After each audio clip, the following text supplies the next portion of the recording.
বিশ্বনবীকে special surprise দেওয়ার জন্য আল্লাহ প্ল্যান করলেন। জিব্রাইল ডেকে বললেন, ও জিব্রাইল, আমার পেয়ারা নবীকে স্পেশাল সারপ্রাইজ দিব, কিন্তু এই সারপ্রাইজের গিফটটা তোমার হাত দিয়ে আমি দিতে চাই না।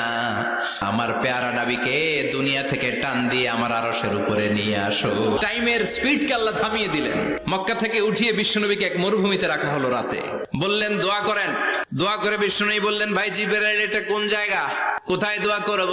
সাইয়েদনা জিব্রাইল বলেন, নবী, কিছুদিন পরে এই জায়গায় আপনি হিজরত করে আসবেন। এই জায়গার নাম ইয়াসরিব, মদিনা।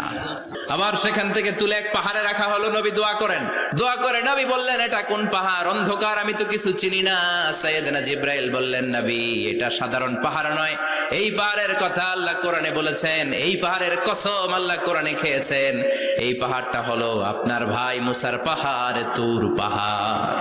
সাহিবুল মি'রাজ, যেই নবীর মি'রাজ